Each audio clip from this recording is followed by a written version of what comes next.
This is the notes for Algebra 2, Section 8.3, Exponential Functions. And the purpose of this section is we're going to learn to graph exponential functions and then to use exponential functions to find compound interest and find out how much is in bank accounts with different interest rates and different amount of times that you compound the interest. So let's start by reviewing a little bit from Algebra 1. Exponential growth, that is where the independent variable, the x, is the exponent.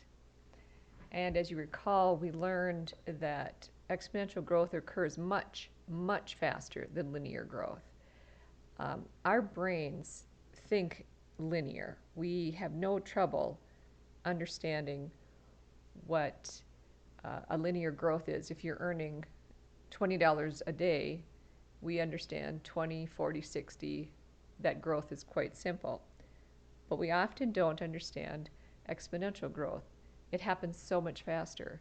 If you recall the story in ancient China, the story is told about the emperor giving the wise man a reward, and all the wise man wanted, he pointed at a chessboard, he said, place 1 grain of rice on the first square and double it each time you move to the next square. And the king thought he was getting off easy, but as the story goes, by the time he was halfway through, which is about 30 squares, because a chessboard is 8 by 8, which is 64 squares, by the time he was halfway through, his giant bins with tons and tons of rice were empty, and he realized very quickly that he could not fulfill the wise man's request because the planet Earth probably wouldn't have ever grown that much rice to finish this doubling process. So again, that's just to review the common sense, the intuitive understanding of exponential functions. So just like we had y equals mx plus b for linear, we have an equation form for exponential here, y equals a times b to the x. Or another way it's referred to, and I do this quite often, I'll call it start times growth to the x. And note that the a right here, a refers to the y-intercept. Now I know in mx plus b, b is the y-intercept. I do not know why algebra books have always done this, but they're changing it on you here. So the letter a is the y-intercept. And this growth is sort of a misnomer. We use the word growth whether we have exponential growth or decay. If this growth, if this number is more than 1, 2, 3, or 4, it is a growth situation. And if this growth is a fraction, then you have a decay graph, like a half-life. Or if something like a car or computer or something is depreciating, and this is a fraction, then it's a decay. And notice that, or rather note, in exponential functions, we never have a negative number here. If it's decreasing, it's just because the growth is a fraction. It's not because it's negative.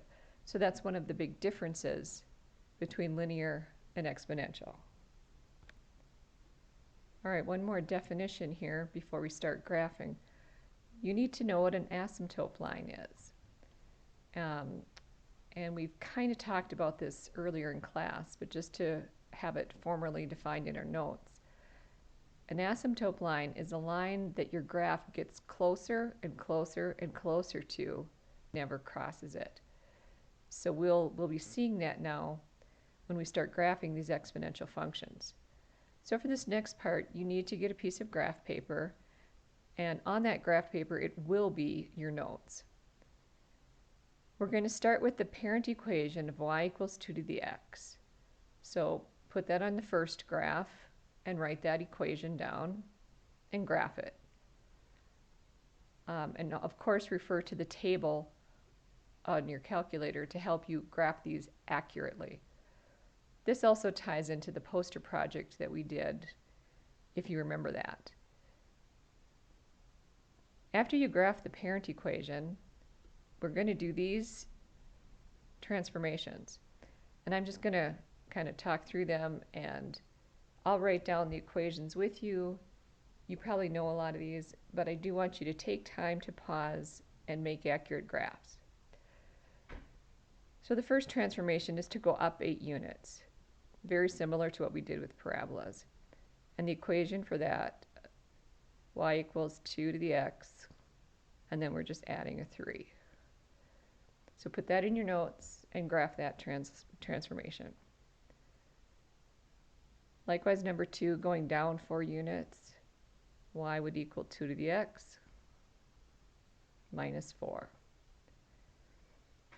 Flipping over the x-axis, on your poster project, I think we called this the upside down transformation. And that was just making it negative. So if you remember y, this would be negative 2 to the x. This transformation is a little different when we flip it over the y-axis, kind of a sideways flip. And it does involve a negative sign, but the negative sign is in a different location. For this one, if you didn't figure it out for yourself already, it would be y equals 2 to the negative x. And then if you recall, when we're going right and left with these graphs, it's a little bit of the opposite thing. Moving to the right, or in the positive direction, we would be using negative 5. And in this case, the negative 5 would have to be tucked up in the exponent with the x. So your exponent would become x minus 5. And then to go left 2 units, left in the negative direction, in your exponent we would have to have a plus 2. And this wider and steeper, it's a little tough to see with an exponential graph. It was much easier to see when we had parabolas. But to make it wider, it's the same, very much the same as the parabola, where to make it wider you had a factor of 1/3 in the front of our 2 to the x. I guess I could put that in parentheses. And to make it steeper or climb up faster, then we would just be multiplying by a factor of 3. So please do take a minute, get all these transformations down in your notes, get the equations, and get that graphs done accurately. Now that you've finished the graphs, I'd like to add something. I want to look at the graph of the transformation of going down 4 units. So this would be your number 2 graph that I have done in red. And what I'd like you to do is state the domain and range of this graph. And so just to remind you, the domain is the x, which is going back and forth. So your eye is looking right and left.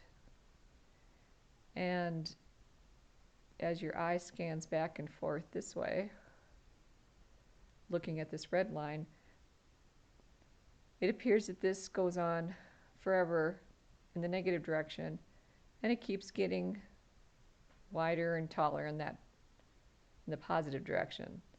So then the domain, and this is for the number 2 graph, which is your transformation of going down 4 units.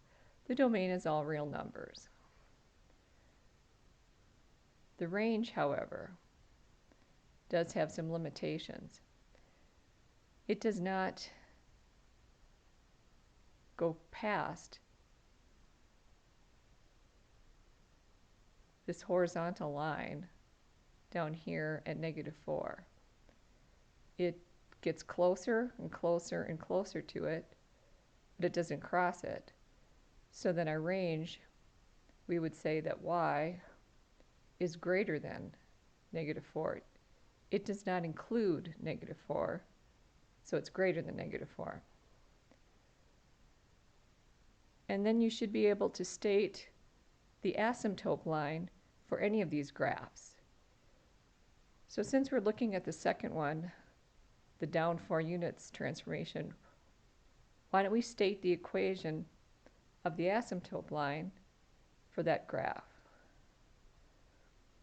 So the asymptote for number 2, if this graph is getting closer and closer to -4 but never touching it, the equation of that line would be y equals -4. So you're going to be asked to do both these things, find the domain and range, and find equations of asymptote lines. All right, in this next part of section 8.3, we're going to be calculating compound interest. The word compound interest means you put some money in, you earn some interest, it's added on to your balance, and then you start earning interest on that interest.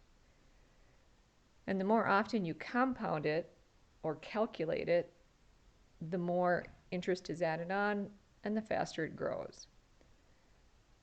So we'll talk about here the account balance.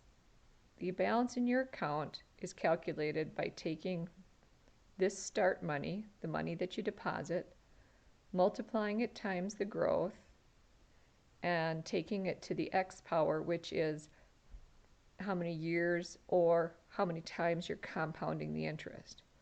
Now, if we're just talking the interest rate per year and how many years, that's pretty straightforward. But we're going to be compounding it semi-annually, which is twice a year. And if we do that, we're going to have to adjust the interest rate down.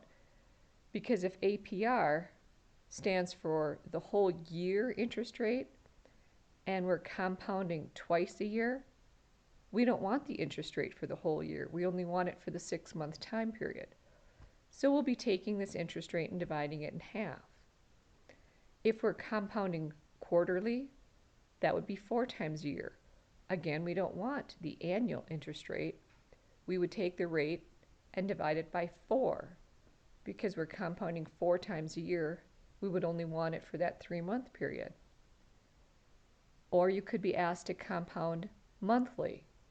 Then you take the annual interest rate and divide it by 12 for each month. And you may be asked to do daily interest. And then you would be dividing by 365 because that's how many days are in a year. Now, this is not actually how interest is compounded in banks today. We will be getting to that later. But we're going to do this part because it'll help build our understanding to when we get to what is called instant interest, which is what they do now. They compound interest on your savings account every second of every day, continuously. And that's the way we would get the most growth out of our money. All right, in this example, we're going to be doing all the different possibilities of compounding it. Could be annually, semi-annually, quarterly, and so on. And we'll write out the equation each time. So please follow along and write these down. So first, if we're investing $10,000 in a certificate of deposit that earns 3% APR per year, find the value of his account in 20 years depending on how often the interest is compounded. So this first one is pretty easy, pretty straightforward. I'll just use A for his account. The account balance then, we would take the start money, which is the $10,000, and now we have to multiply times the growth. Now this 1 is very, very important. If you don't have that 1 there, then you're throwing out the initial investment of $10,000 and your customers are going to be very angry at you. You can't just have the growth being 0.03. It has to be 1.03. And we'll be talking about this 1 more in section 4.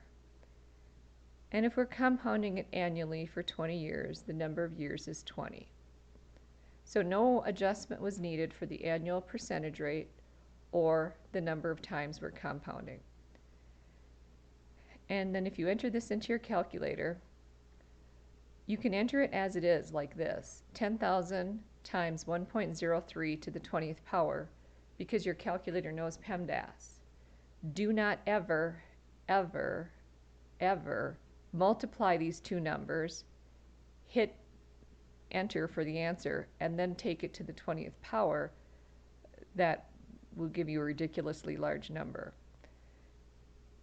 So doing PEMDAS properly, multiplying this out, if I did this right, I get $18,061.11. Now that's just if you'd compound it once a year for those 20 years. Not too bad. But then banks kind of started competing with each other back in the day, and another bank would offer to compound it twice a year, or semi-annually. So let's see how this customer would make out if they took the ledgers off the shelf and compounded this twice a year. Now we cannot use 3%. That's the annual. We need to divide that in half, and we would get 1.015 for our 6-month interest rate. And we are going to be compounding twice a year for 20 years, or 40 times.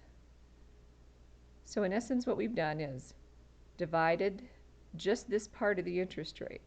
We just divide the 0.03. We keep the 1. We never change that 1. That represents the initial investment. We divide the 0.03 by 4, and we multiply the number of years by 4. So we divide by 4 and multiply by 4. And then if we calculate this out to see what the account balance would be after 20 years, I get $18,140.18. So our customer would do significantly better to take it to a bank that offers semi-annual compounding. Well, then maybe the first bank said, hey, we got to compete here, so let's offer to compound 4 times a year or quarterly. So again, the start money is $10,000. Keep the 1, never change that. Go back to your 0.03. We're doing this quarterly now, so we need to divide that by 4 and get 0.0075.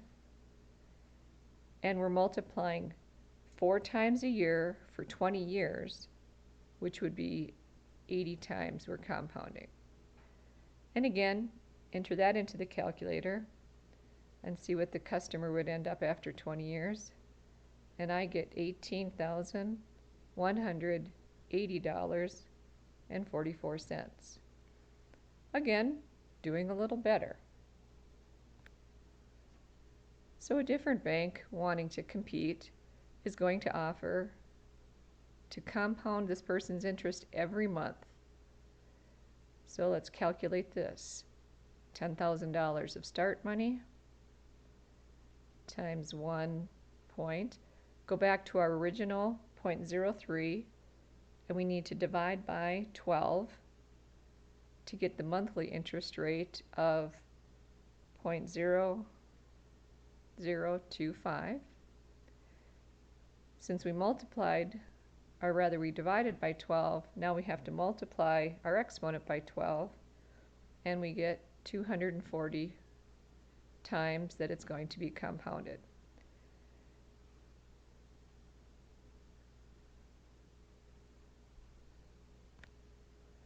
Then if I calculated that correctly, I ended up with $18,207.55. Again, the customer does a little better, calculating the interest more often. So now let's do the daily amount. If a bank, back in the days before computers, if they were willing to take their ledgers off the shelf and calculate your interest every day and add it on, very labor intensive. I don't know if they'd actually do it. But again, the 1 stays the same. And then we take our 0.03% divided by 365 days. We're going to get a very, very tiny interest rate. I end up with, let's see, 0, 0, 0, 0, 8, 2, 1, 9, 2. And then we're going to raise this to, since I divided by 365 for the interest rate, then I multiply 20 times 365 to get the exponent. I'm just going to remind you here, 20 times the 365. So then if we enter all this into the calculator, I end up with $18,220.77. So as you can see, the more often it is compounded, the higher the value goes of the account. So just to repeat, you divide the interest rate down by how many times a year it's being compounded, and you multiply the exponent up by how many times it's being compounded. So that should give you the knowledge you need to do section 8.3.